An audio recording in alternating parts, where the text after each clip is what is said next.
The creek ran cold that October afternoon, cold enough to kill a man in 20 minutes, a woman in less. Booker Whitlock had walked these mountains for 3 years without seeing another living soul on his trap line. 3 winters of silence, 3 Octobers of pretending the world below didn't exist. 3 years of forgetting his own name some mornings just to make the day pass quieter.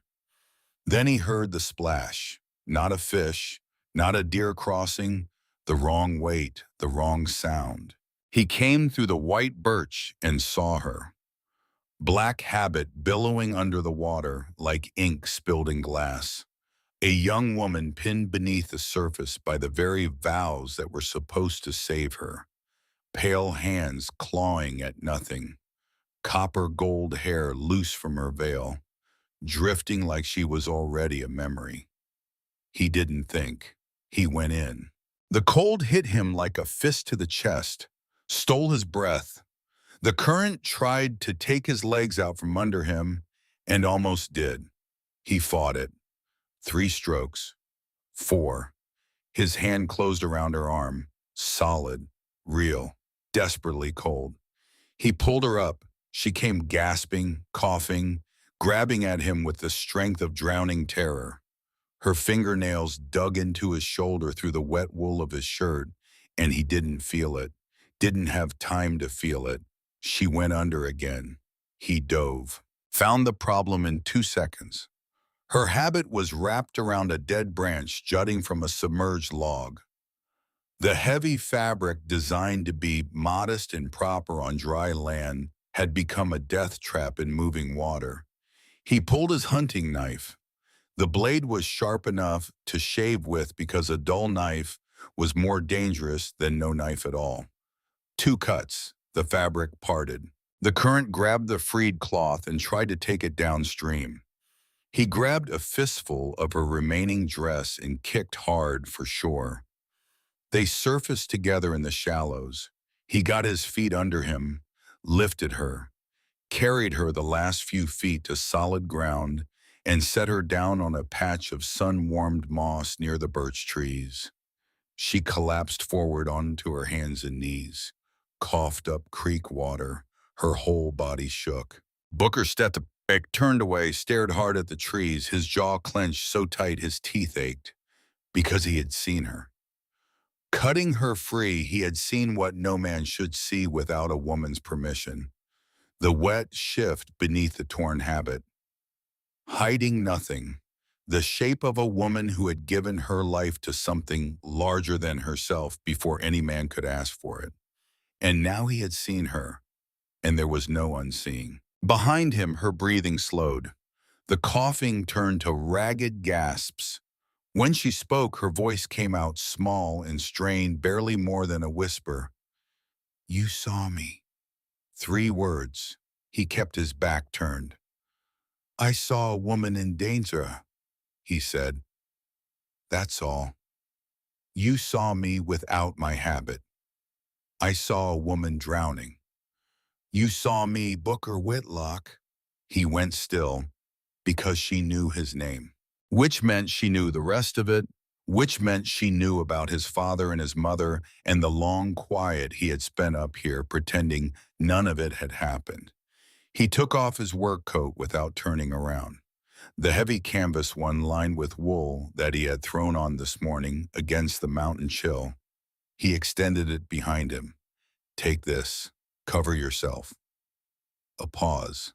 Then small, cold fingers brushed his as she took the coat. He heard the rustle of wet fabric being arranged, of leather sleeves sliding over shaking arms. "You can turn around." He did, slowly. She sat on the moss wrapped in his coat. It hung huge on her small frame. She had pulled the wimple off somehow, and her hair, what he could see of it under the cropped front, gleamed copper in the slanted afternoon light. Without the layers that made nuns look ageless in uniform, she looked achingly young. Water still dripped from her chin. Her lips had gone blue. "You're freezing," he said. His voice came out rougher than he meant. scraped raw by the creek water, and by something else he didn't have a name for yet. I know.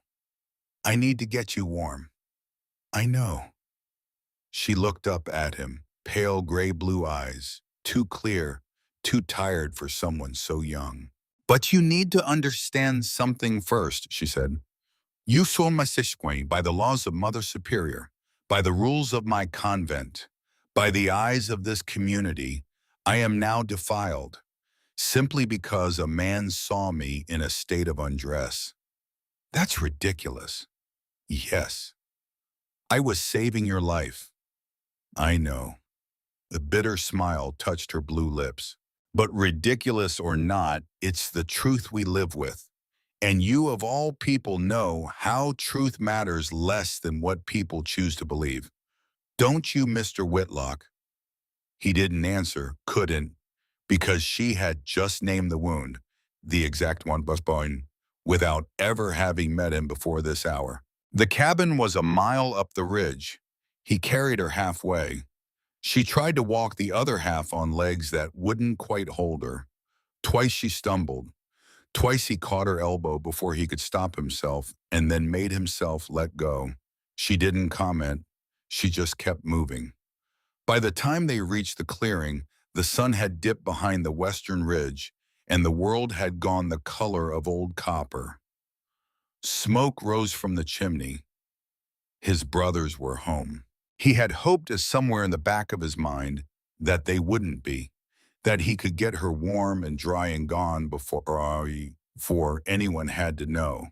But Rourke was already on the porch rifle across his knees watching the trail. He had heard the footsteps long before they came into view. He stood, stared. Booker, he said, slow, careful. What in God's name? She fell into the creek. That is a nun. Yes, that is a Catholic nun in our front yard. Rourke. In our front yard, Booker. The cabin door opened. Linwood stepped out, drying his hands on a rag, the youngest of them. 28 years old and still the one who looked at the world like it might surprise him in a good way. He stopped dead when he saw her. Then without a word he stepped back inside, came out a moment later with a folded wool blanket. He crossed the porch, laid it over her shoulders, met her eyes. Ma'am, thank you. You're shivering hard. We need to get you to the fire. She nodded. Linwood looked at his oldest brother. A whole conversation in one glance. Booker said, get her inside. Rourke didn't move out of the way. Booker, a word. Inside Linwood. Linwood guided her past Rourke. The door shut behind them. The brothers stood on the porch as the last of the daylight bled out of the ridge. Are you out of your mind, Rourke said. Not a question. She would have died. Then she would have died. That is not our problem. Rourke. That is a nun, Booker, from St. Bridget's, which means she is from town, which means by tomorrow the whole valley knows a Whitlock dragged a half-drowned sister of God, in his cabin and kept her overnight. Do you have any idea what they will say about us? About her? I do. Then tell me you have a plan. I don't. That is not the answer I wanted. I know. A long silence. The wind moved through the spruce. Somewhere a great horned owl called the early evening down. Rourke exhaled. Long, slow, like a man counting to 10 in his own language. Pa would have done the same thing, he said finally. I know. And look how that worked out for him. Booker didn't answer that. Inside, the fire was already throwing gold across the rough plank floor by the time he came in.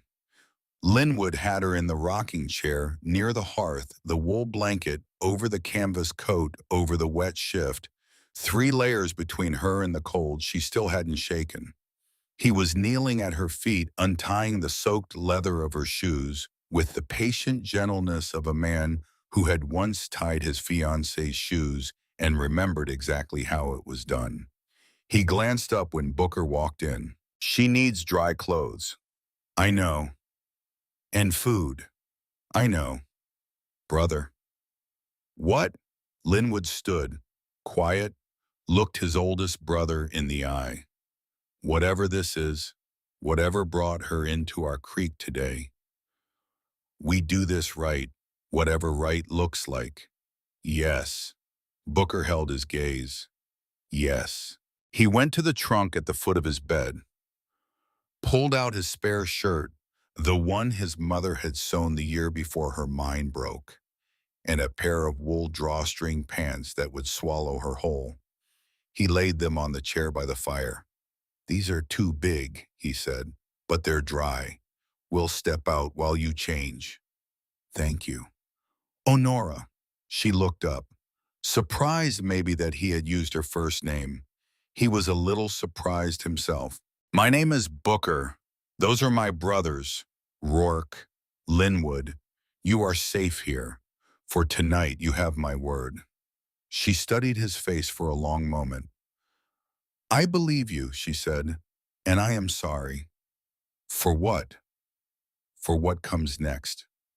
He didn't ask her what she meant. He should have. The brothers stepped out onto the porch.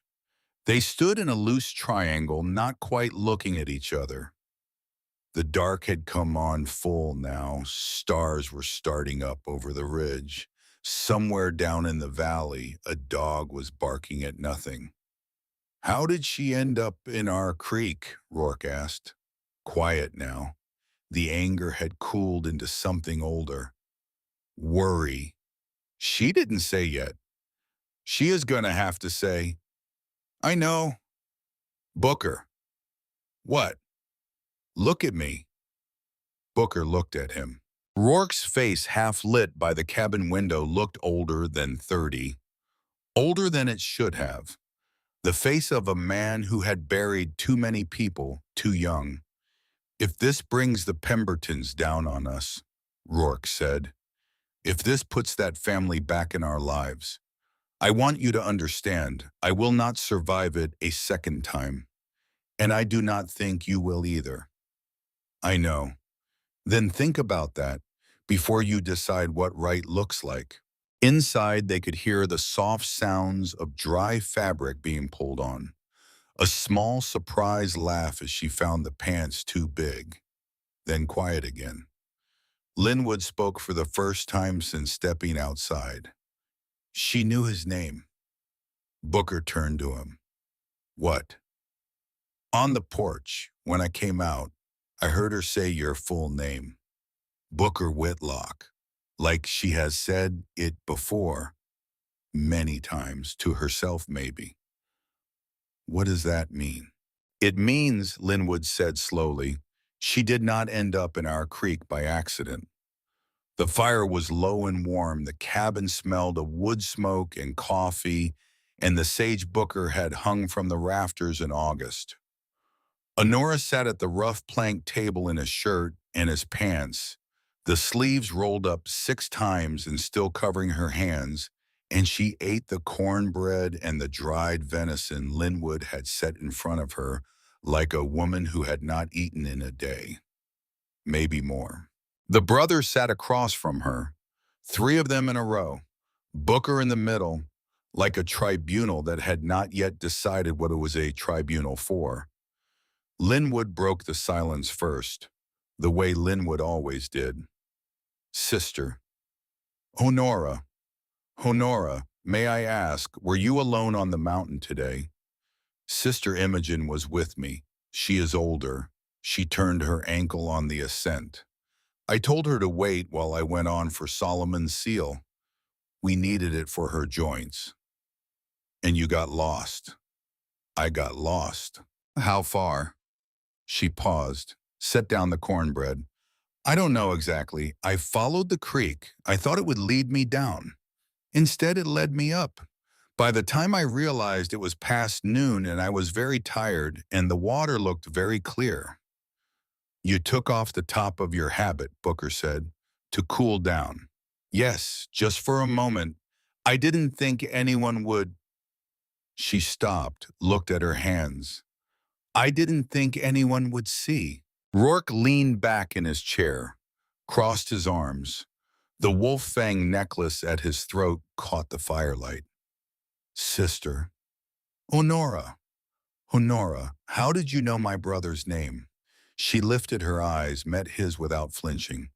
Because I have known your brother's name for 11 years, she said. Since the day his father carried my father's body down off this mountain on his own back. The silence that followed was the loudest sound in the cabin. Booker had gone very still. Linwood's jaw had dropped open about half an inch and stayed there. Rourke's hand had moved without his conscious permission to the haft of the Bowie knife on his belt. You said your name was Honora, Booker said. His voice had gone flat, the voice he used when he needed to feel nothing. You did not say your last name. Donnelly. The name landed in the room like a rock dropped into still water. Patrick Donnelly's daughter, Booker said. Yes. Patrick Donnelly, who supposedly walked off and left his wife and child 11 years ago to take up with a woman in Charleston. Yes. Patrick Donnelly, who was found dead in a ravine 3 weeks later by my father. Yes, Linwood spoke very quietly. Pa never told us that. He only ever said he found a man on the mountain and brought him home. He never said the name. He didn't tell anyone the name, Booker said, because the official story was that Patrick Donnelly had run off.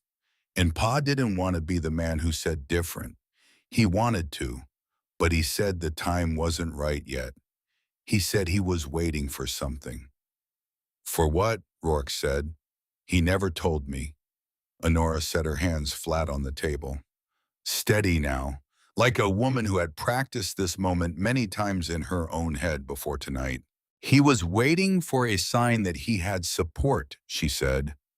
He was waiting to see if anyone else in this valley remembered my father the way he did. He never got that sign, and then he was accused of forging Pemberton Company tokens, and then he was gone. And my mother's husband signed a contract selling me to a Pemberton son. And I ran to a convent that I now have reason to believe is not what it pretends to be. And tonight I fell in your brother's creek.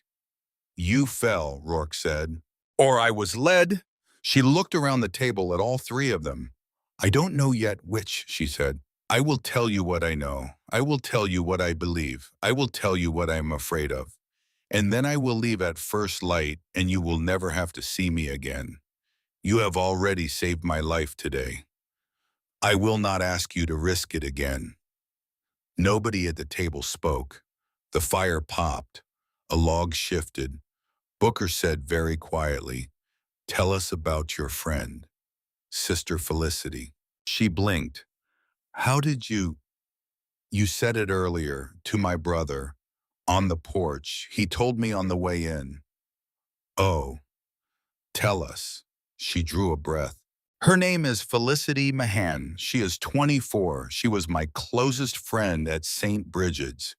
We entered the same year. We were going to take final vows together this coming spring.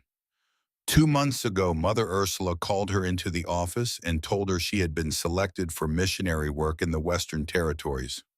Montana, possibly, or Colorado. We were not told exactly. She left the next morning before lauds. She didn't say goodbye. And she promised me she would write the moment she arrived. She never did. Mail goes slow out west. 2 months, Mr. Whitlock. Booker. 2 months, Booker. And I have not had one letter. She would have written. She wrote her sister every week. We wrote letters to each other from across the dormitory hall when we were not allowed to speak. Felicity would have written. How many other sisters have been sent on missionary work in the last few years? Linwood asked. Quiet, careful. The way you ask a question when you already suspect the answer. She looked at him. I don't know exactly. I know of 7 that I personally remember, going back the 4 years I have been there. 7. 7. And how many of them have written you? None. None at all. Not one. And does Mother Ursula collect their letters when they come? Mother Ursula collects all our incoming letters, Mr. Whitlock, to check them for impropriety before delivering them to us. Linwood. Yes.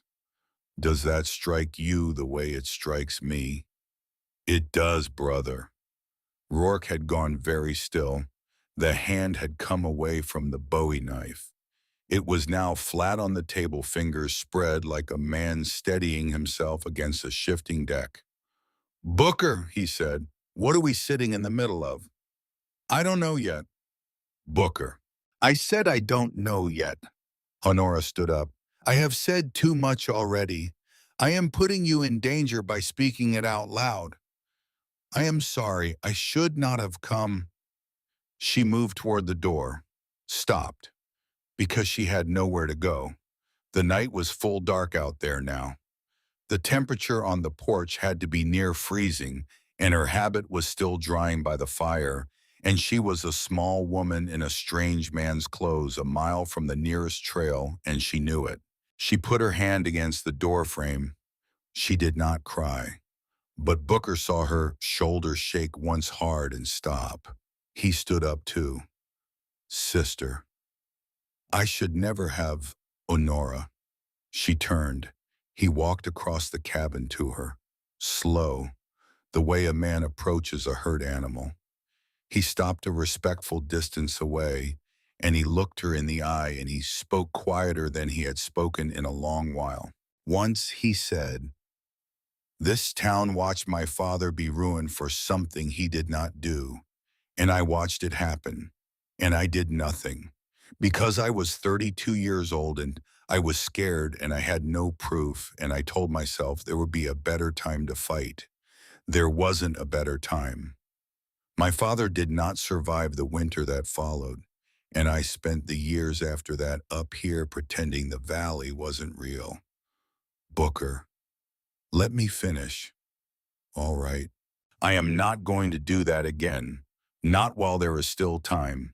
So you sit down, you eat the rest of that cornbread, and you tell us everything you know, everything you suspect, everything you are afraid of. And then we will figure out together what right looks like, because I am done deciding alone." She didn't move for a long moment.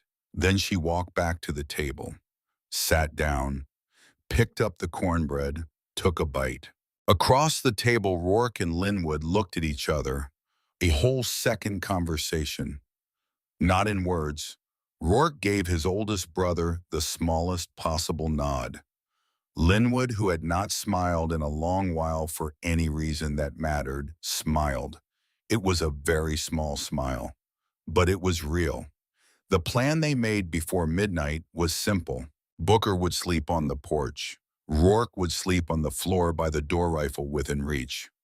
Linwood would take the rocking chair by the fire and watch her until dawn, because Linwood had always been the one who did the watching when sleep was not an option.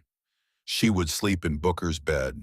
In the morning, they would walk her down to the trail where Sister Imogen had been left. They would let her be found. She would tell the searchers she had spent the night in a cave, lost and cold, but unharmed. She would not say the Whitlock name.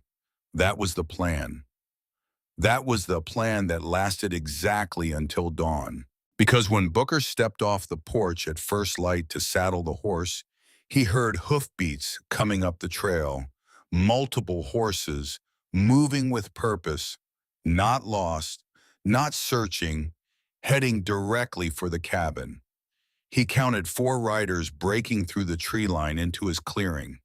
He recognized all of them. 2 were Pemberton miners. The third was Wendell Pike from the general store. The fourth was Sister Imogen herself, riding side saddle on a gentle gray mare, her habit dark against the autumn color, her face pale and set. They reined in 20 feet from the porch. The Pemberton man in front, a heavy-set miner Booker, knew by sight, if not by name, called out across the clearing. "Whitlock, Riley, you seen a nun come through here, young woman. Red hair, been missing since yesterday morning." The cabin door opened behind him. Honora stepped out. She had pulled her habit back on. It was still damp at the hem. The tear from his knife had been folded under and pinned with one of his mother's old hairpins, and she was holding her wimple in her hands, not yet replaced on her head, and the morning light caught her hair and turned it the color of a struck match. Sister Imogen made a small sound. Her hand went to her mouth. The Pemberton miner's face went through 3 colors in 2 seconds. "Sister Magdalene," Imogen said, then corrected herself. "Honora." "I'm here, sister." "Oh, child."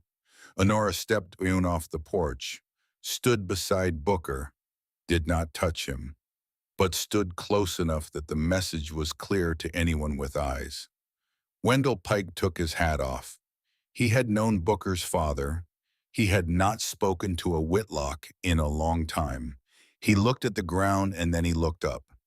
"Booker," he said, "son, tell me you have an explanation for this." Booker felt Rourke step out of the cabin behind him, felt Linwood take the other shoulder. 3 brothers in a line on the porch where one used to stand alone. He felt the weight of the next sentence in his chest before he said it. He thought of his father carrying Patrick Donnelly down off this mountain on his own back, telling no one the name, waiting for a sign that never came. He thought of 7 nuns who had never written home.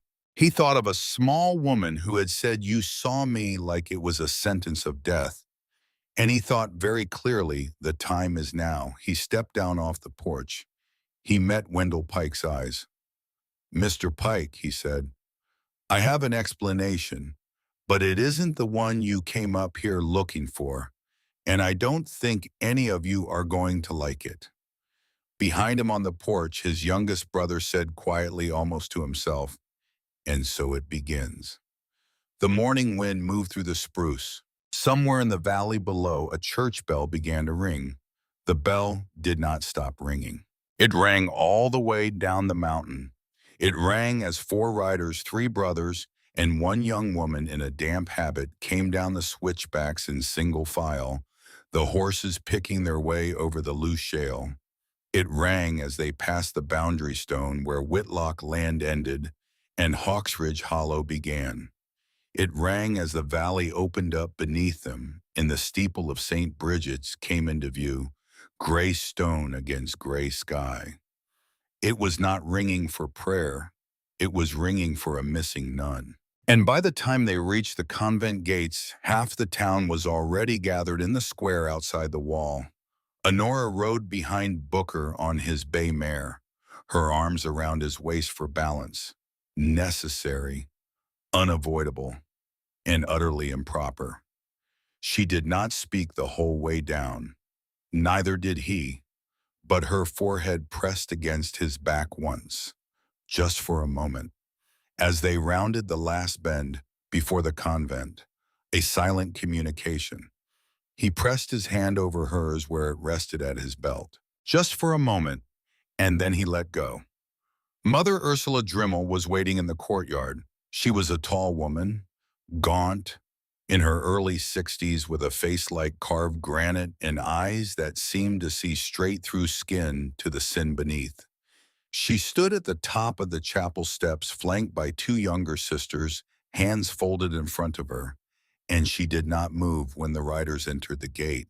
She just watched. Booker dismounted, helped Honora down.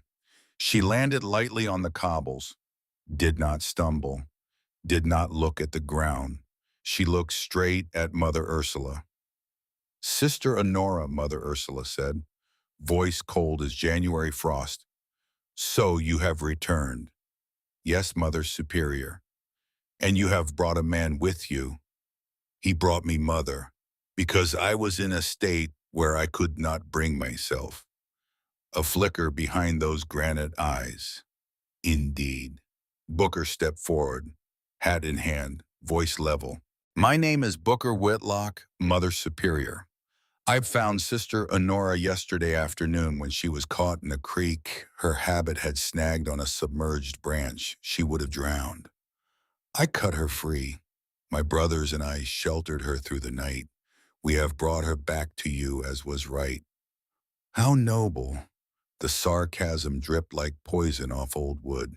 And I suppose you expect gratitude for keeping one of my novices in your isolated cabin for an entire night, for clothing her in men's garments, for...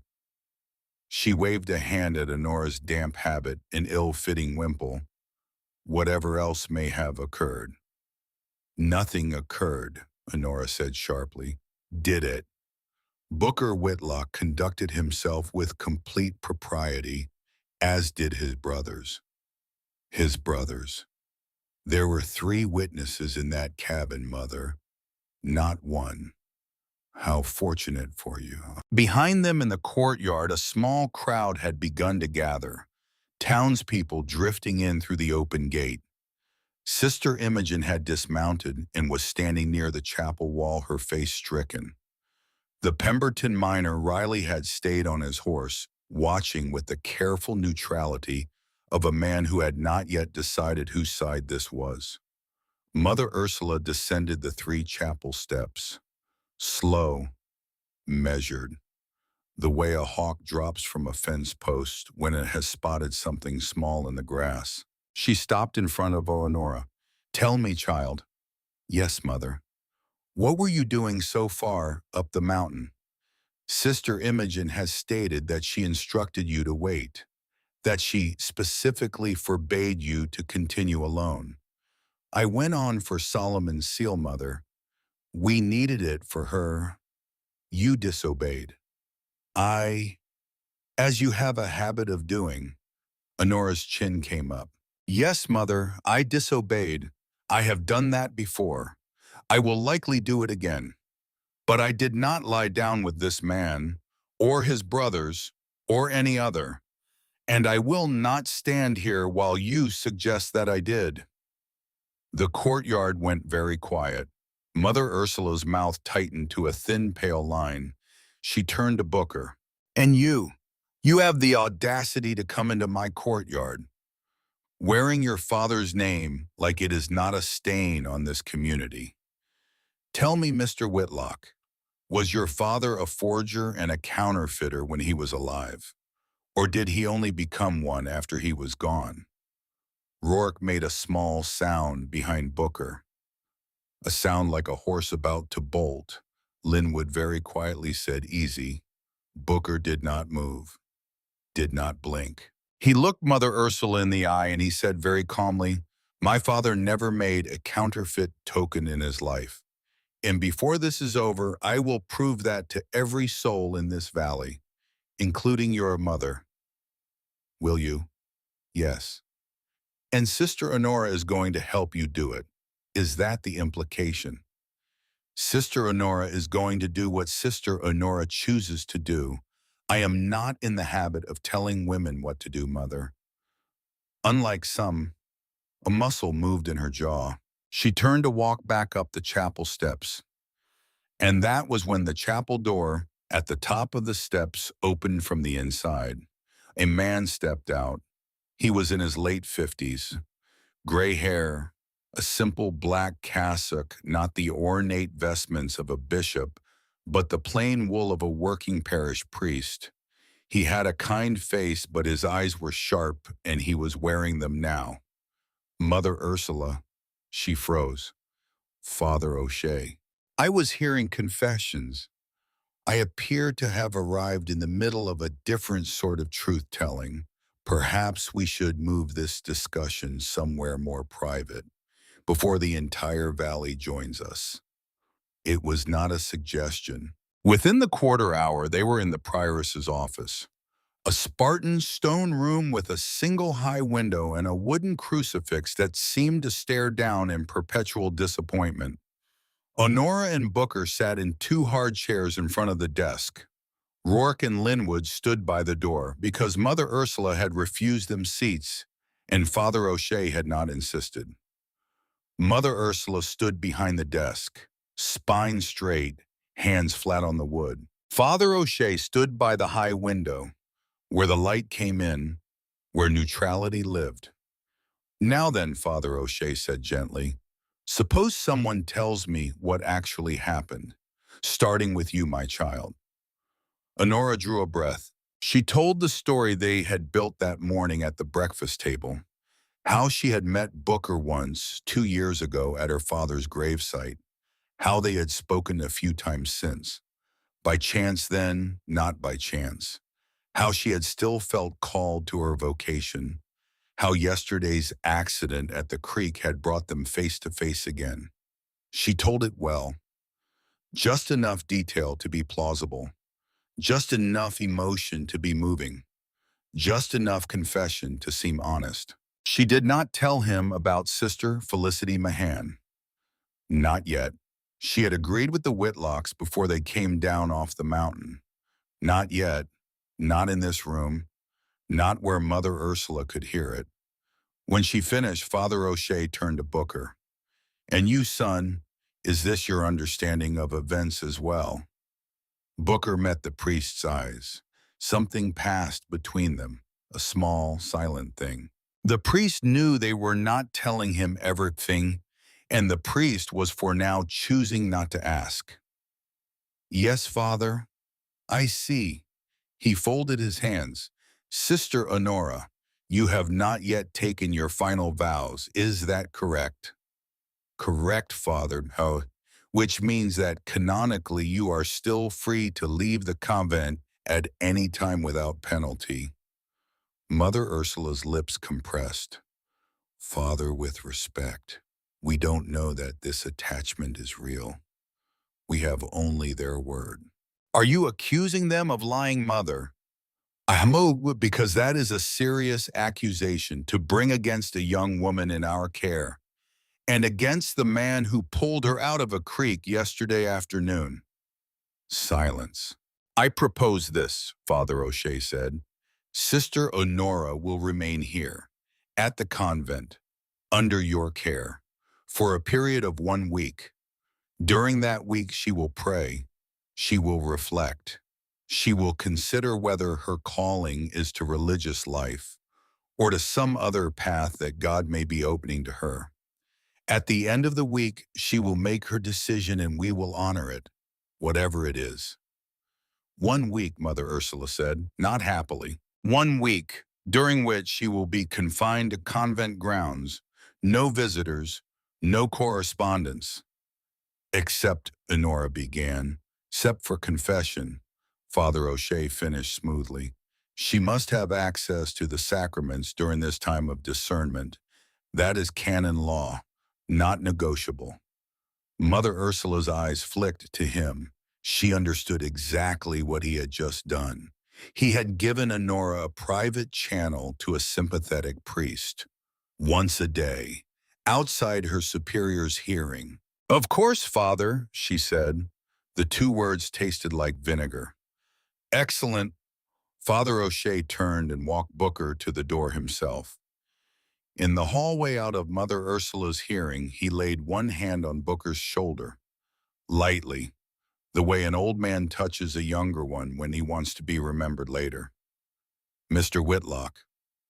"Father, be careful." "I will. Not every priest in this valley can be bought, my son. But not every sister you meet here is free." Booker held the older man's gaze. "I understand." "Good, because you and I are going to need each other before this is over. Now go home to your brothers and come find me at the rectory the day after tomorrow, after morning mass." "Yes, Father." "God go with you, son." The brothers rode back up the mountain in silence. Halfway up, Rourke said, "That priest knows." "Yes." "Knows what exactly?" "I don't know yet, but more than he said in that office." "Booker." "Yes." "I am going to Charleston." He did not say it like a question. He said it the way Rourke said most important thing. like a decision that had already been made and was being announced as a courtesy. To do what? To check archdiocese records. Every sister who has been transferred out of St. Bridget's in the last 10 years. I want to know where they are now, if they are anywhere at all. That is a 4-day ride. I will take 3. Rourke, Booker, take Linwood with you. No. Why not? Because Linwood is going to find that satchel. The cabin door was barely shut behind them when Linwood set the lamp down on the table and pulled a folded square of yellowed paper out of his coat pocket. Booker stared at him. What is that? It is what Cassius Birchfield brought to the back of the church this morning while you were inside being polite to Mother Ursula. Cassius, Cassius, he came down off his hill.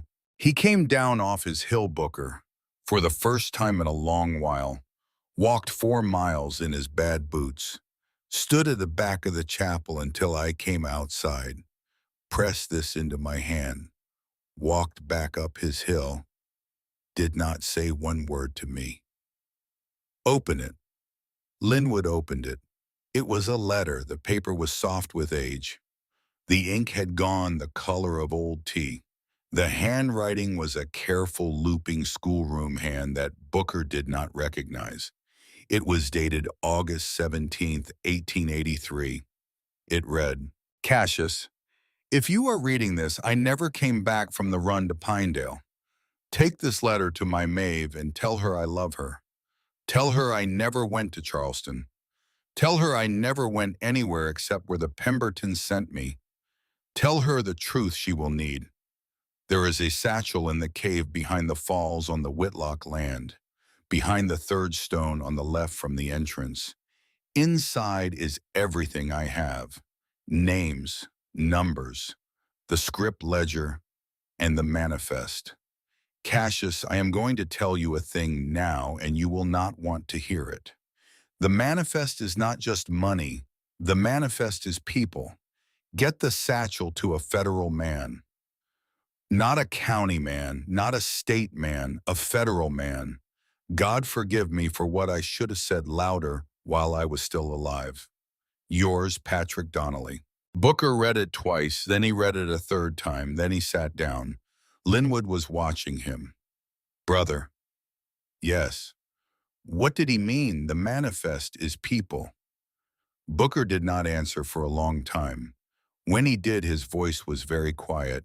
He meant exactly what it sounds like. Booker. I know. He meant that the Pemberton ore wagons, going west, were not just carrying ore. Yes. He meant that they were carrying, yes. And the 7 sisters Honora knows about. Yes. My God. Yes. Rourke had gone very, very still. How long, he said. How long has this been going on? At least 11 years by the date on this letter, probably longer. How many women? I don't know. Booker. I said I don't know. The fire crackled. Outside, the wind had picked up. Linwood, who almost never put his hands on his brothers, reached across the table and put his hand on Booker's wrist. Brother. Yes. This is bigger than us. I know. This is bigger than Pa. I know. What do we do? Booker stood up.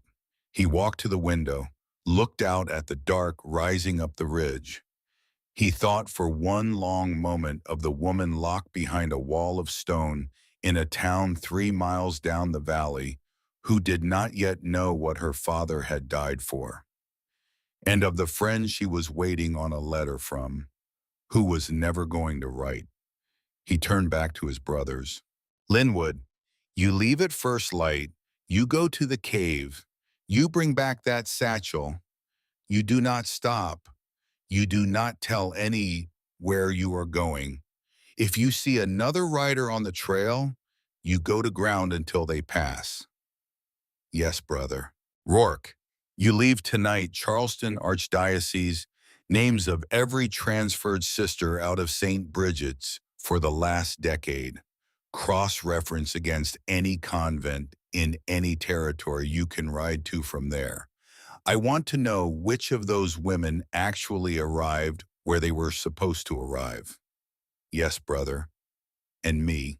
I'm going to walk into Hawks Ridge Hollow tomorrow morning, and I am going to stand in front of the Pemberton Mining Company offices, and I am going to call Beauregard Pemberton out into the street, in front of God and everyone, by name.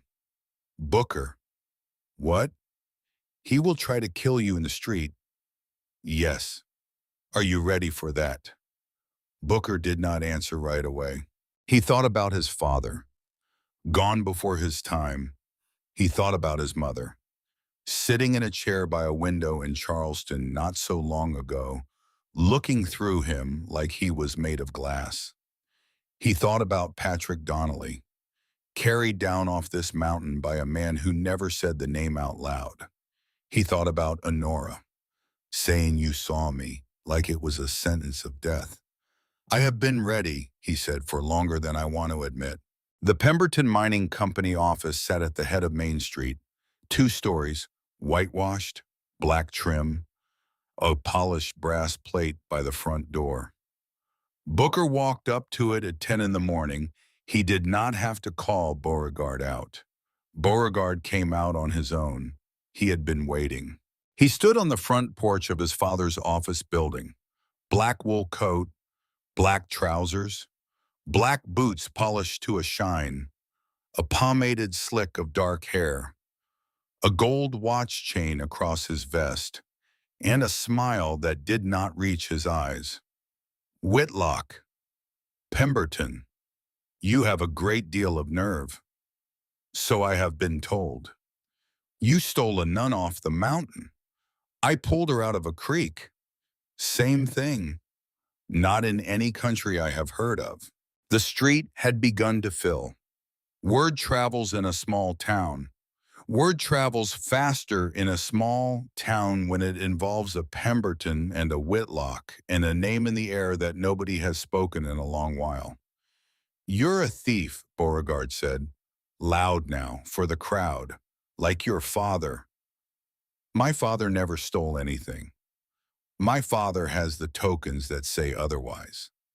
Your father has the tokens that he had his foreman plant in my father's woodshed. The crowd shifted. Somebody made a small, involuntary sound. The kind of sound a room full of people makes when somebody finally says the thing that everyone has privately suspected and nobody has dared name. Beauregard's face did something complicated.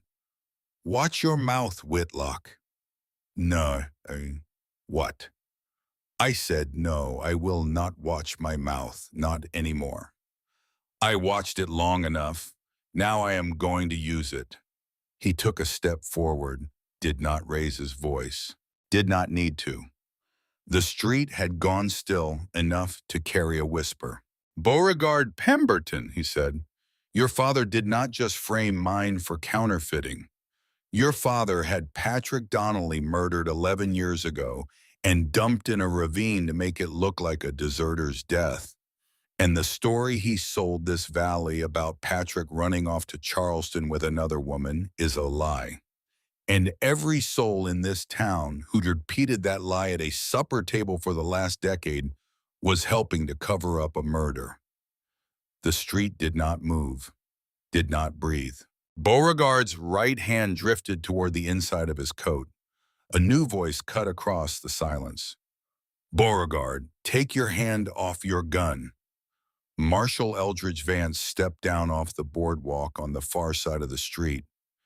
52 years old, 20 years a marshal, tough as a boot nail. He was not running, he was just walking. But the way he walked told you that the next thing that happened in this street was going to happen on his terms, or not at all. Marshal, Beauregard, the hand. Beauregard's hand stopped moving. This man is making slanderous accusations against my family in a public street, Marshal. Then sue him for slander. In a court, before a judge, the way civilized men handle slander. Don't shoot him in front of half the valley. Marshal. Beauregard, the hand. Beauregard's hand came away from his coat. Slow, very slow. Marshal Vance turned to Booker. Whitlock. Marshal. You said something in this street just now. Something you cannot take back. I want to know if you can back it up. Yes, sir. Where? My brother is bringing it down off the mountain right now. By tomorrow morning, I will lay it on your desk. You had better. I will. Because if you cannot, son, I am going to have to charge you with public defamation. And that is the best case I have for you. The worst case is what Beauregard was about to do 30 seconds ago. And I cannot be on every street corner of this town. I understand, Marshal. Good. Now go home. Booker turned to walk away. Behind him, Beauregard Pemberton, who had been raised never to let another man have the last word, called out across the street.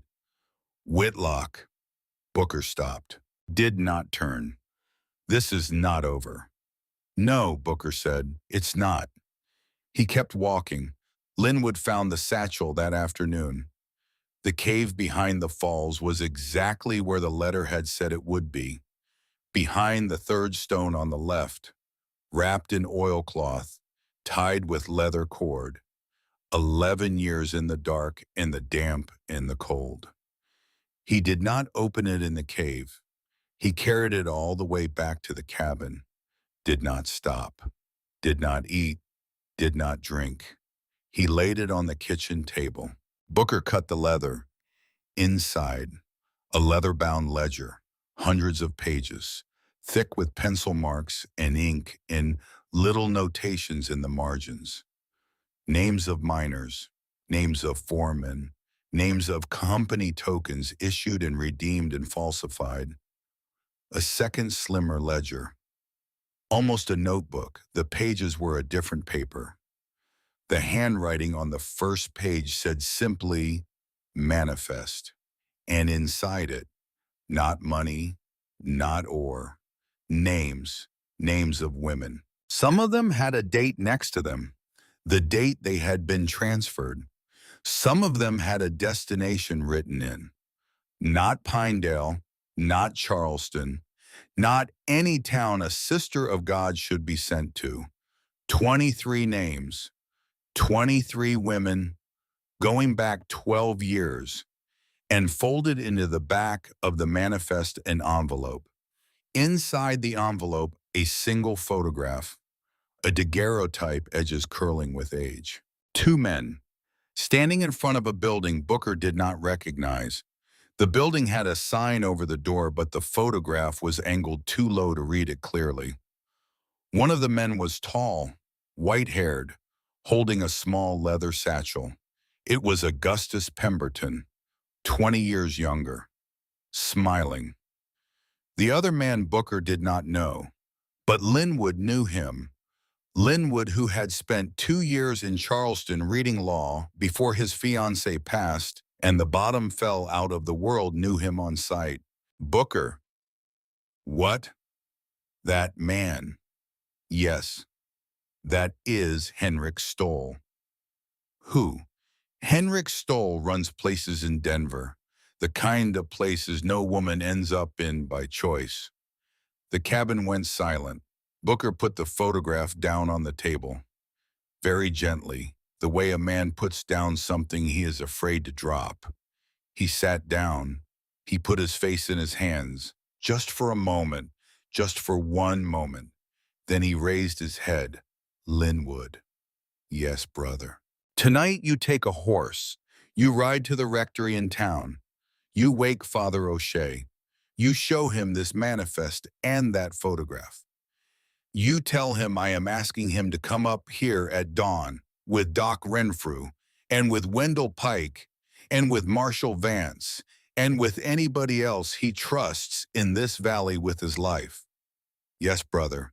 Tomorrow we are going to start naming them out loud, by name, to the law, and we are going to keep naming them until somebody comes from outside this valley to take this thing seriously.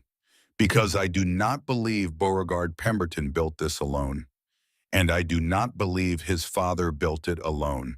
And whoever else is in it is going to come for us the moment they realize we have this manifest in our hands. Yes, brother. And one more thing. Yes, in the morning before any of this, I need to get a message to Honora. I need her to know what we found before Mother Ursula finds out we found it. Because the moment Mother Ursula knows the manifest exists, Honora is in danger inside that convent. Father O'Shea hears her confession at noon tomorrow. Yes, I'll ask him to tell her. Yes, what do I tell him to say? Booker thought for a long moment. Then he said, tell him to say he believed her. He found her father, and her father did not run. That's all. That's all. She'll understand. Linwood was at the door before Booker finished the sentence. A hand on the latch. He turned back. Brother. Yes. For a long time I thought we were the family that had lost everything. I know. Turns out we were the family that was supposed to be next. I know. And we got lucky. How? Pa raised 3 sons, not one. He went out into the dark. A horse moved under him. The hoofbeats faded down the trail. Booker sat alone in the cabin, the manifest open on the table in front of him.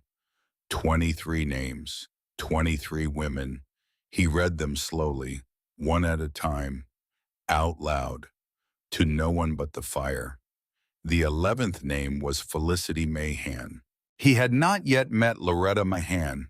He did not yet know that a woman was riding into Hawksridge Hollow on a tired horse with a satchel of her own across her saddle, a satchel full of unanswered letters. He did not yet know that Maeve Donnelly had been waiting 11 years for someone to give her a reason to walk back through the gates of St. Bridget's and ask in a voice she had buried for too long to see her daughter. He did not yet know that Sister Imogen, who had not slept that night either, had already begun to suspect what was in the locked drawer of the prioress's desk, and what she would have to do about it before Sunday came. He did not know any of this yet. He just sat there and read the names, out loud, to the fire, until the fire burned down to coals and the coals to ash and the ash to nothing at all. And the dawn came in through the cabin window, gray and cold, and absolutely without forgiveness for anyone left in this valley who had ever pretended not to see. Sister Imogen had been turning the same page of the same prayer book for nearly an hour when the morning bell rang for lauds. She did not go to lauds. She had been a sister of St. Bridget's for 31 years. She had not missed lauds in any of them. But she had been turning that same page in that same chair for an hour, and her hands had not stopped trembling the whole time. Because last night in the corridor outside Mother Ursula's office, she had heard something that her mind had been refusing to put together for a very long time. She had heard Mother Ursula speaking to a man whose voice she did not know, a young man, polite, polished, educated. She had heard him say Sister Felicity should have been in Denver weeks ago. She had heard Mother Ursula say there were complications on the route. She had heard him say there are always complications on the route. The buyers are getting impatient. She had heard Mother Ursula say, lower your voice. And she had heard him say in a voice that did not lower, and how do we manage Sister Honora now that the Whitlock has her Sister Imogen had stood in that corridor with her hand against the cold stone wall, and she had not been able to make her feet move. She had been a sister of St. Bridget's for 31 years, and she had finally understood what kind of place she had given those years to. That morning she did not go to lauds. She walked instead on quiet feet down to the prioress's office, and she tried the door, and the door was locked the way she knew it would be. She walked back to her cell. She came back with a hairpin she had been keeping under her mattress for 31 years for reasons she had never quite been able to articulate to herself. She picked the lock with hands that knew somehow exactly how to pick it. She walked into the office. She walked to the desk. The drawer was locked too. She picked that one with the same hairpin. Inside the drawer was a leather-bound ledger, a different ledger from the one any sister of the convent had ever been allowed to see. She lifted it out. She opened it on the desk. She read the first page, the second, the third. By the fourth page, she had stopped reading and started counting. 23 names, give or take. 23 columns of figures down the right side of the page. The numbers were not small. The signature at the bottom of the most recent entry, dated September of this year, was a Pemberton. Sister Imogen closed the ledger. She tucked it under her habit. She walked out of the office, locking the door behind her with the same hairpin. She walked back across the courtyard in the gray dawn. She walked out the side gate that the gardener used and that nobody watched. She walked 4 streets across town to the rectory of Father Padre O'Shea. She did not knock. She walked into his kitchen where the priest was buttering a piece of bread with shaking hands, and she set the ledger on the table between them, and she said, "Father, sister, read the last page." He read the last page. He set the bread down. He did not finish the bread that morning. He did not finish anything that morning, because by 8 o'clock there were 4 men on horseback coming up his lane. Doc Renfrew, Wendell Pike, Marshall Vance, Linwood Whitlock with red eyes and a leather satchel across his saddle. By 9 they were at the Whitlock cabin. By 10 the manifest was open on the table. By 11 Doc Renfrew was crying. He was 61 years old. He was a doctor. He had treated this valley since he was a young man with a black bag and good intentions. And he had buried things under his floorboards for 11 years that he should have shouted from the courthouse steps. Affidavits, statements. Patrick Donnelly's last conversation with him 2 days before the man rode out for Pinedale. Written down on a piece of stationery the doctor had folded and refolded 1,000 times. He laid them on the table next to the manifest. "I should have spoken," he said. "I should have spoken when it would have done some good." "You're speaking now," Father O'Shea said gently. "It's 11 years too late." "It's not too late for the next one, Henry, or the one after that." The doctor put his face in his hands. Wendell Pike was already pulling the receipt books out of his saddlebag. Pemberton Ore Wagon Manifest going back 6 years, cross-referenced against company script ledgers. With a small column on the right, a column he had been quietly keeping for himself that nobody had asked him to keep. A column that said passenger fare, for an ore company that did not transport passengers. The marshal looked at the column, looked at Wendell. "How long, Wendell?" "I noticed it years ago, Marshal." "And you didn't?" "I had a wife. I have a daughter. I told myself I would speak when it was safe to speak." "Is it safe now?" "No, sir." "Are you speaking anyway?" "Yes, sir." "All right, then." By noon, Father O'Shea was on his way to the convent, through the back door of the chapel, to hear the confession of one Sister Honora Donnelly, where in the dim of the confessional, with his mouth close to the screen, he whispered 9 words that her brother had asked him to whisper. He believed her. He found her father, and her father did not run. There was a long silence on the other side of the screen, then a small sound, the sound of a young woman trying not to cry inside a stone room where crying was not permitted. Then her voice steady, steadier than it had any right to be. "Father." "Yes, child." "I have something to tell you." "Yes." "I have a friend. Her name is Sister Felicity Mahan. She was sent away 2 months ago." She has not written. She would have written, Father. She always wrote. I know, child. You know. I know now, yes. Another silence. Father. Yes. Are there others? He closed his eyes. Yes. How many? 23 names, child, so far. She did not speak again for a long time. When she did, her voice had changed. It was lower, older, harder. Father, I want to leave the convent. Not in a week, today. You can't, child, not yet. If you walk out today before we have laid the case down properly, Mother Ursula will know we know, and she will warn the men who need to be warned, and the women who are still alive on whatever road they are on right now will not stay alive. Then what do I do? You stay. You pray. You behave exactly the way you have always behaved. You do not speak to Mother Ursula about anything that matters. You do not look at her differently. You do not change one thing about your face when she enters a room. Father, yes, that is the hardest thing anyone has ever asked me to do. I know, child. For how long? Until Sunday.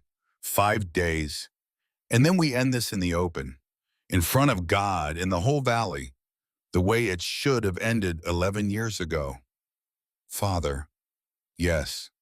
Tell him. Tell him what, child? Tell Booker. Tell him I am ready. Ready for what? He'll know. She left the confessional first. He waited the customary 5 minutes. Then he left through the side door and walked back across the square past the Pemberton Mining Company office, past the front porch where Beauregard Pemberton is standing at the rail with a cup of coffee and a face like a closed door, and the priest tipped his hat to the young man with perfect politeness, the way a man tips his hat to a rattlesnake on a path he is not yet ready to leave. Beauregard tipped his hat back. That was all. That was all that needed to be said between them. The next morning, a woman walked into Hawks Ridge Hollow on a tired bay horse with a leather satchel across her saddle. Her name was Loretta Mahon. She was 28 years old. She was Felicity's older sister. She had ridden 3 days from Wheeling because she had finally run out of patience with letters that came back unopened. She walked her horse to the front of the general store. She tied it to the rail. She walked inside. She set the satchel on the counter in front of Wendell Pike. She said, I am looking for my sister.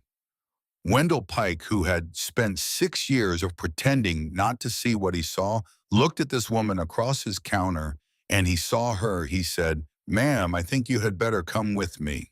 By that afternoon, Loretta Mahan was sitting in Booker Whitlock's kitchen with a cup of coffee in her hands and tears running silently down her cheeks while she read the 11th name on a manifest she had not known existed. She did not sob. She just sat very still.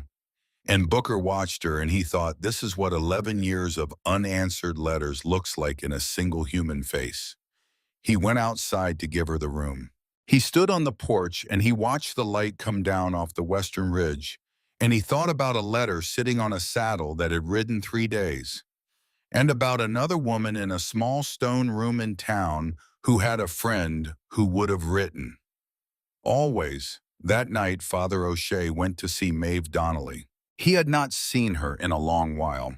She lived in a small frame house at the end of the Valley Road, the one she had shared for 11 years with a man named Harlan Beecham, the man Mother Ursula had once allowed to sign a contract he had no legal right to sign. Beecham was not home. Beecham was rarely home anymore. The drink had taken most of him. The rest he gave away in card rooms. Maeve answered the door in a clean apron and tired eyes. Father. Maeve. Come in. He came in. He sat at her kitchen table. He took off his hat. He set it on the table. He put both hands flat on the wood. Maeve, he said, Patrick did not leave you. She had been turning to pour him coffee. She stopped. She set the pot down very, very carefully. She turned to face him. I know, she said. He looked at her. You know. I have always known, Father, in my bones. I never believed your story about Charleston, not for 1 hour of one day. I told myself I believed it because it was easier than the truth. The truth was a thing I could not pick up. So I picked up Harlan Beecham instead. And every day of the last 11 years, yeah, I have been ashamed. Maeve, tell me, he told her. He told her about the cave and the satchel and the letter and the manifest and the men her husband had been trying to name. He told her about Booker Whitlock and the daughter she had not been allowed to see in 11 years, and the friend her daughter was waiting on a letter from. He told her about Sunday. When he was done, Maeve Donnelly stood very still in the middle of her own kitchen, and she said, Father. Yes, Maeve. On Sunday, I am walking into that chapel, and I am sitting next to my daughter, and when she stands up, I am going to stand up with her. Yes, Maeve. And then I am going home, and I am packing my things, and I am leaving Harlan Beecham, and I do not care what the church says about that. The church, Father O'Shea said quietly, is going to have a great many things to apologize for in this valley before this week is over, Maeve. Your marriage to Harlan Beecham will not be one of them. She nodded. She poured the coffee. Her hands were steadier than they had been in years. Sunday came up cold and bright. There had been a hard frost in the night. The grass in the churchyard was silver. The sky was a deep autumn blue, the kind of blue you only get in October when the air is so clean it hurts a little to breathe it. The chapel was full an hour before the bell rang. It was not full because of the Mass. It was full because word had moved through Hawks Ridge Hollow in the way word moves through a small town. Whispered, doubled, tripled. By the time the doors opened at 9 o'clock, every pew was packed. People were standing in the aisles, standing along the back wall, spilling out the doors into the churchyard where Marshal Vance had quietly stationed 2 deputies just in case. Beauregard Pemberton sat in the front right pew, 6 men with him, hired guns from Charleston, polished boots, hard faces. They were not there to pray. In the front left pew sat Honora, in a deep blue traveling dress, not a habit, not a wimple. Her copper gold hair was loose down her back. Maeve Donnelly sat on her right. Sister Imogen sat on her left. Loretta Mahan sat directly behind her. The Whitlock brothers stood in the back, all 3, Booker in the middle, Rourke on his right, Linwood on his left, hats in their hands. Father O'Shea stood at the altar. He raised one hand. The room went still. Brothers and sisters, he said, we are gathered today for a very particular purpose. Sister Honora Donnelly has completed her week of discernment. She is here to declare her decision before this congregation. And before God, he turned to her. My child, what is your decision? She stood. She did not look at Beauregard. She did not look at Mother Ursula, who was sitting 2 rows back with her hands folded and her face like a stone wall. She looked at Booker Whitlock at the back of the church. Then she turned to face the altar.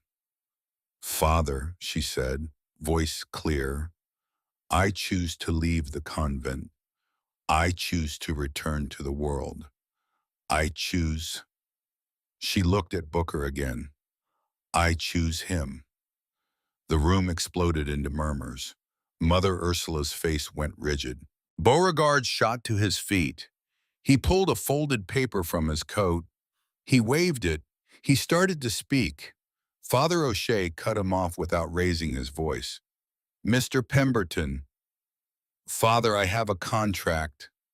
Mr. Pemberton. Sit down. You don't understand. I have a legally binding. I have read it. Beauregard stopped. What? I have read your contract. Marshal Vance gave me a copy yesterday. I have studied it carefully. It is signed by one Harlan Beecham, identifying himself as the legal guardian of one Magdalene Honora Donnelly, dated 1888. Yes.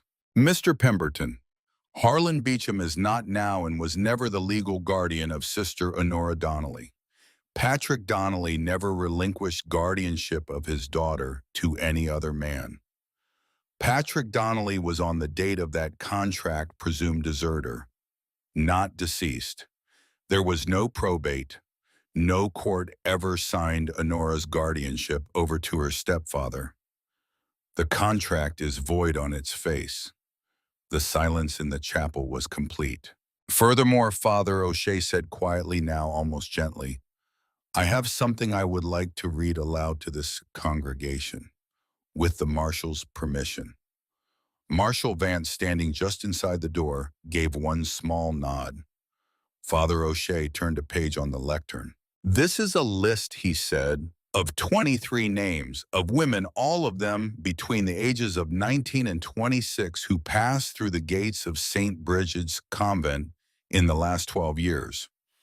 Each one of these women was at one point in her stay with us told that she had been selected for missionary work in the Western Territories. Each one of these women left this convent on a Pemberton mining ore wagon.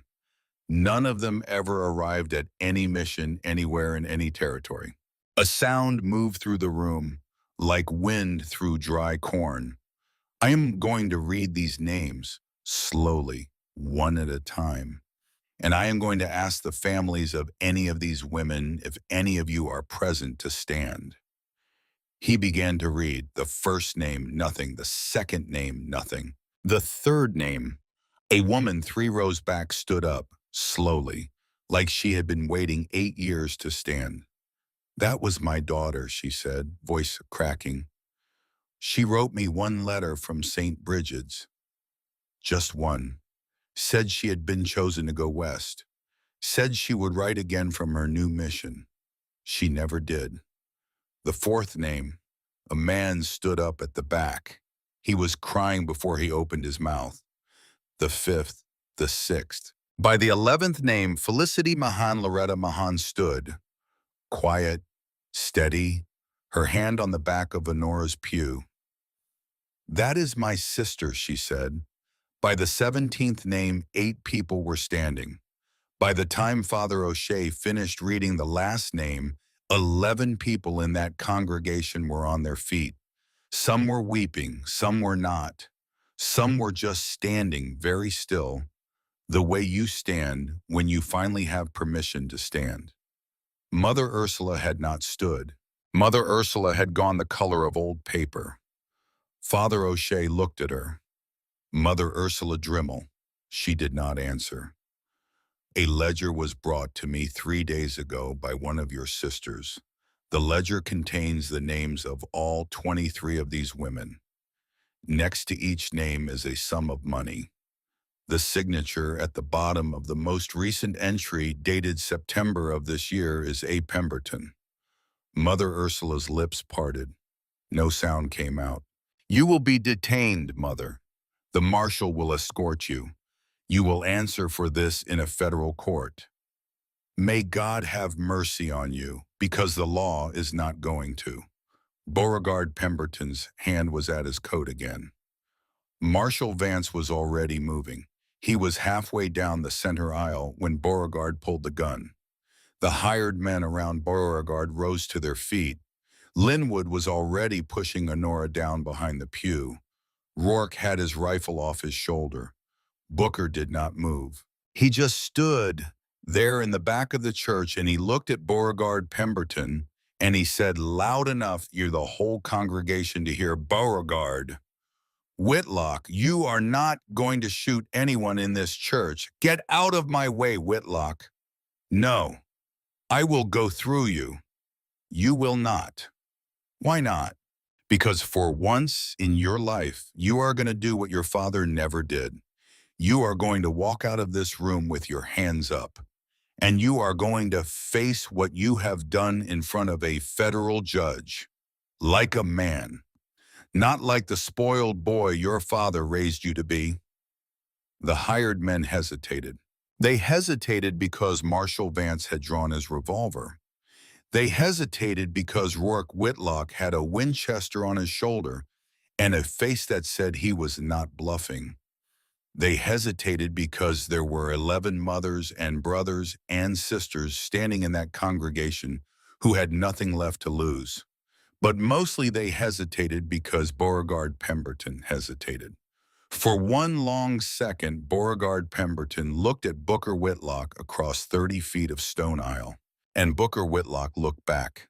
And something in Beauregard, the small, dry, frightened thing that had always lived underneath the polished boots and the pomaded hair and the gold watch chain, that thing went very still. He lowered the gun. Marshal Vance was on him in 3 strides. By that night, Beauregard Pemberton was in a cell at the back of the marshal's office. Mother Ursula Dremel was in a separate cell on the other side of the wall. 2 riders were already on their way to Charleston to wire a federal deputy marshal named Otto Hartwell, whose name had been given to Father O'Shea by the bishop as a man who could be trusted. And the Whitlock brothers were for the first time in a long while sitting at their own kitchen table with a young woman who was not in a habit. Honora Donnelly was wearing a borrowed dress.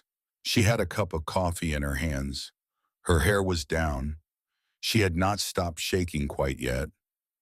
But she was eating bread and butter slowly, and she was alive, and so were they. The rest of that week did not move slowly. There was no time for it to move slowly. Federal Deputy Marshal Otto Hartwell arrived on Tuesday. He was 50 years old, broad through the shoulder, slow to speak and quick to listen.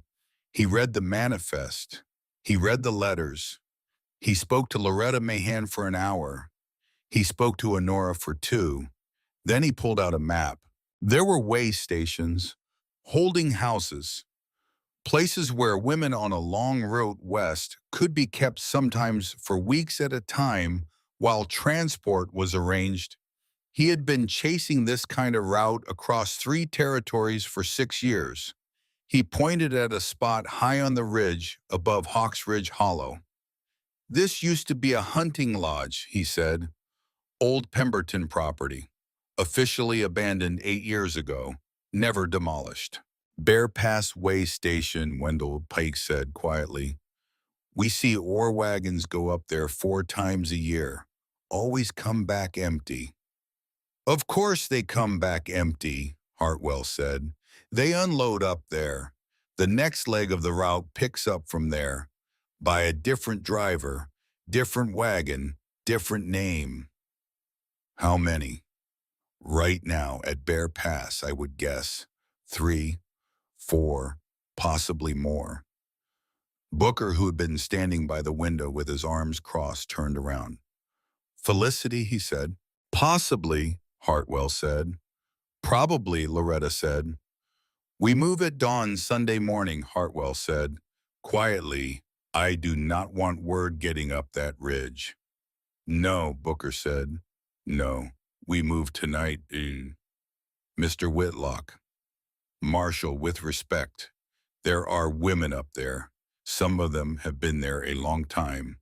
We are not going to make them spend one more night in that lodge so we can wait on a sunrise." Hartwell looked at him for a long moment. Then he said, "All right, son." It was Tuesday night, and the snow began to fall sometime around 10 in the evening as the riders moved up the trail toward Bear Pass. It was not supposed to snow. Not this early. The almanac had said a clear night, low 40s. But Appalachian weather has never read an almanac. By the time they were a mile from the lodge, the flakes were the size of $50, and the wind had teeth in it. The horses balked. The men dismounted. They went the rest of the way on foot, leading the animals. 11 men and 2 women. Marshal Vance, Marshall Hartwell, two deputies, the three Whitlock brothers, Cassius Birchfield, who had insisted on coming despite his bad knees, because as he had put it that afternoon when he came down off his hill, for the second time in a month, I was the one who held that letter for 11 years, and I am damn well going to be the one who is there when it stops mattering. Wendell Pike, Doc Renfrew, Loretta Mahan, and walking quietly between Booker and Linwood Honora. She was not supposed to come. She had insisted. Felicity does not know me as a married woman, she had said. She does not know me as a Whitlock. She knows me as her friend Honora. If she is up there, the first face she sees should be a face she remembers. Booker had not argued. He had only put his hand on the small of her back, once briefly, and said, "Stay between Linwood and me, whatever happens." "I will. Promise me. I promise you." The lodge sat in a clearing on the edge of the pass. 2 stories, cedar shake, a stone chimney. 2 of the windows on the lower floor were boarded shut. The other 2 were lit. The smoke from the chimney was thin and pale. Hartwell signaled. The men spread. 2 deputies went around the back. Wendell and Cassius held the horses. Marshal Vance went to the front porch alone. He knocked. The door opened on a chain. A man's eye appeared. "What?" "Federal warrant." "Open the door."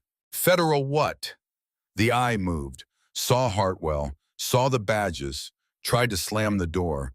The door did not slam because Rourke Whitlock had already stepped onto the porch and put his shoulder into the door, and the chain ripped clean out of the frame.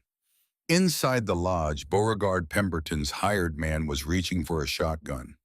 Hartwell shot him in the shoulder, clean, disabling, not killing. The man went down howling. A second man came out of the kitchen with a pistol. Marshal Vance took him at the wrist. The pistol clattered on the floor. A third came down the stairs in his stocking feet, raising his hands before he reached the bottom. Because some men are smarter than the boss they work for. It took 90 seconds. In 90 seconds, it was over. And then they opened the door at the back of the lodge. The room behind it was dim. There was no fire in there. There was a cast iron stove that had been allowed to go out hours ago. There were 4 narrow cots along the walls. And on the cots, 4 young women in plain gray dresses, all of them too thin, all of them with the dull, unsleeping eyes of women who had been waiting for weeks or for months for something to happen. The third cot from the door held a woman with a long braid of brown hair that had not been brushed in a long time, and a face that had once been very pretty. Honora made a small sound. She crossed the room in 4 steps. She knelt beside the cot. "Felicity." The woman on the cot looked at her like she did not believe what she was seeing, the way a person looks at something they have given up hoping for. "Honora." "I'm here." "Honora." "I'm here, Felicity. I'm here. I'm here." Felicity Mahan, who had not cried in 7 weeks, who had not cried since the 2nd week she had been in this lodge because she had run out of tears, put her face into her friend's shoulder and cried. Loretta Mahan came through the doorway behind them. She did not cross the room fast. She came slowly, steadily, like a woman who has been walking toward this exact moment for 2 months and does not want to fall down on the last 3 steps. She knelt next to her sister. She did not speak. She just put her hand on her sister's hair, and she left it there. Outside in the main room, Marshal Hartwell was already taking statements. Booker stood in the doorway of the back room, and he did not go in, because that room was not his to enter. That room belonged to women, and it belonged to a moment that had been earned, and it was none of his business to be inside it. He stayed in the doorway, and he watched. Linwood came up beside him, did not speak. Booker looked at his youngest brother. Linwood was crying quietly. He had not cried in a long time. Booker put his hand on the back of Linwood's neck. Brother, yes, Pa would be proud of you tonight. Pa would be proud of all of us. Yes, he would. The snow had stopped by the time they came down the mountain. The clouds had broken. The stars were sharp and cold over the ridge. Booker rode the last mile with Honora behind him on the saddle, her arms around his waist, her cheek against his back. She was not a Whitlock yet, but she would be soon. Augustus Pemberton lasted 3 more days. He died on the Friday before the wedding in his bed, at the big white house at the head of the valley with Father O'Shea on one side and Marshal Hartwell on the other, and Doc Renfrew at the foot of the bed taking down every word. He confessed to 12 years of running the route. He named 6 men in 3 territories. He named a judge in Denver. He named a freight broker in St. Louis. He named the foreman and the wagon drivers and the men in the way stations. And then near the end, when his breath was coming shallow and the room was very quiet, he turned his head to Father O'Shea and he said, "Father, yes, Augustus, there is another name, a name I have been carrying a long time. Tell me." Josiah Whitlock. Father O'Shea waited. Josiah Whitlock never made one counterfeit token in his life. "I know, Augustus.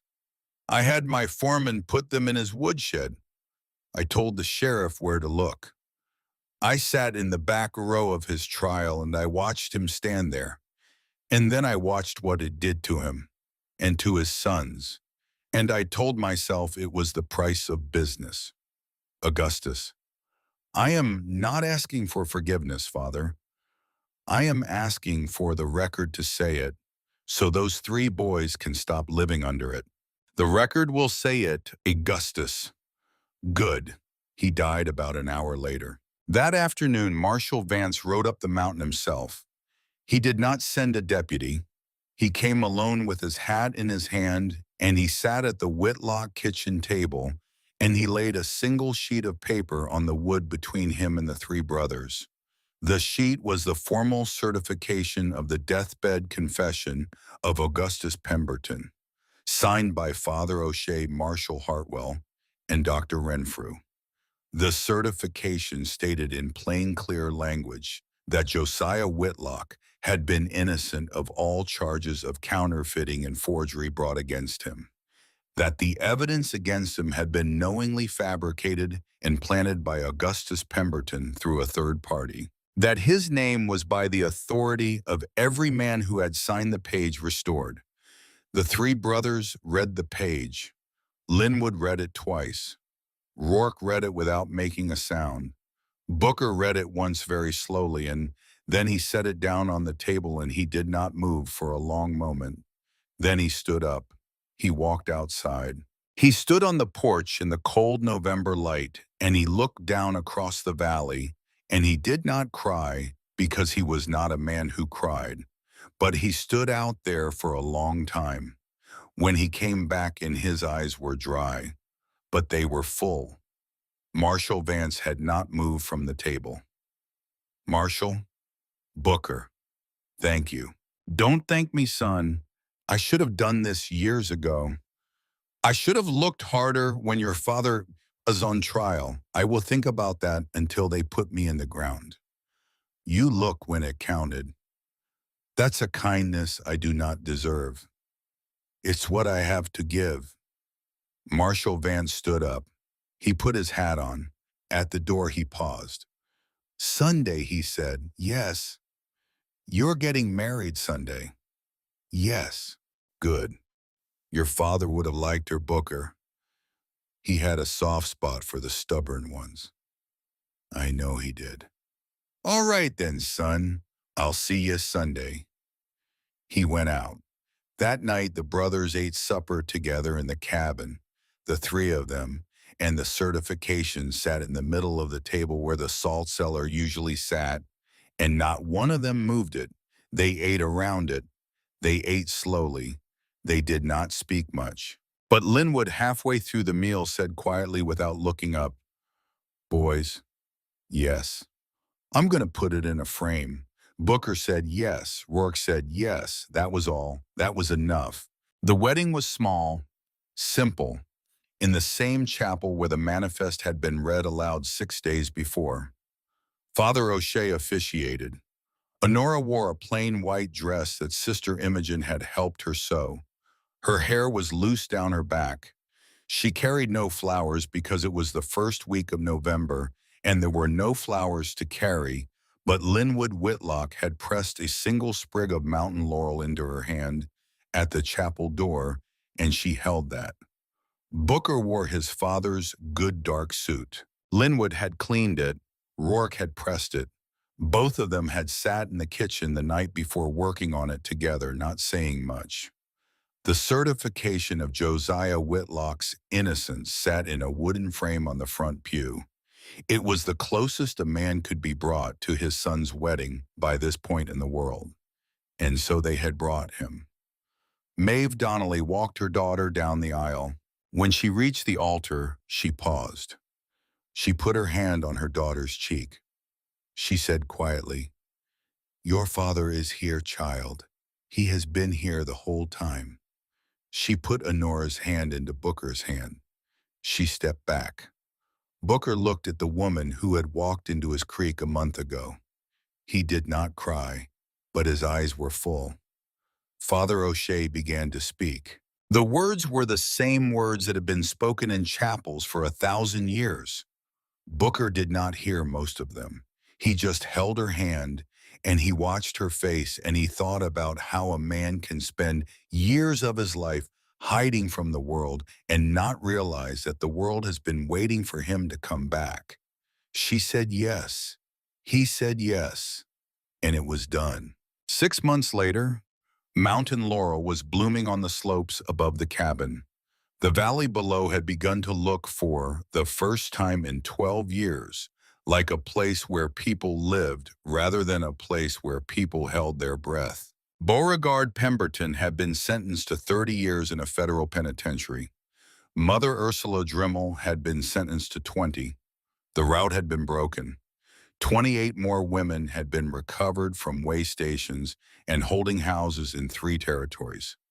Felicity Mahan had gone home to Wheeling with her sister and was, as of a letter that had arrived just yesterday, beginning to sleep through the night again. The Mahan sisters had used a portion of the recovered Pemberton funds to open a small house on the outskirts of Charleston for women who needed a place to land. They had named it after their grandmother. The bishop himself had blessed the front porch. Adelaide Whitlock Booker's mother had recognized her oldest son the previous Sunday at the sanitarium. She had said his name out loud. She had asked very quietly where his brothers were. She had asked if their father was outside in the wagon. Booker had told her very gently that their father was at home. She had nodded and smiled and gone back to her window. Honora was in the garden behind the cabin when Booker came up the path that afternoon. She was tying up the new pole beans. The afternoon sun was on her hair. She was 3 months along, though not yet showing through her dress. She was humming a song her father used to sing when she was very small, a song in a language she only half remembered. She turned when she heard him. "You're early. Slow day in town. How is your mother?" She asked about Pa today. "Booker, it's all right." She crossed the garden to him. She put her hand on his chest. He put his hand over hers. They stood like that for a while. Up on the ridge, Linwood Whitlock was reading on the porch with his boots up on the rail and a copy of Leaves of Grass in his lap. Down by the corral, Rourke Whitlock was breaking a young chestnut filly with the patient, almost wordless authority of a man who had finally found something he could fix. Inside the cabin, the kettle was on. The cabin had been added onto twice in the last 6 months. There was a second bedroom, a wider porch, A small room off the kitchen with a writing desk in it where Honora kept her father's last letter framed under glass where she could see it every morning. On the wall above the writing desk hung the certification of Josiah Whitlock's innocence in its wooden frame, where every man who walked into that cabin would see it. Booker looked at his wife. He thought about the man he had been 8 months ago walking a trap line in the silence of a mountain that he had been using as a hiding place. He thought about the man he was now, not a hero. He did not feel like a hero. He felt like a man who had finally, after a very long time, told the truth out loud and had not died for it. He thought about his father, carrying Patrick Donnelly down off the mountain on his own back, telling no one the name, waiting for a sign that never came in his lifetime. And he thought, Pa, the sign came, it was late, but it came and your sons were here for it. Honora squeezed his hand. Come on inside, she said. Supper's almost ready. Your brothers are coming in. He followed her up the path. The cabin door opened. The light from inside fell out across the grass, warm and yellow, and full of voices, and the door closed behind them, and the mountain laurel went on blooming white and pink across the ridges, the way it had been blooming up here for 10,000 years, for anyone who was finally willing to come down off the mountain and look at it.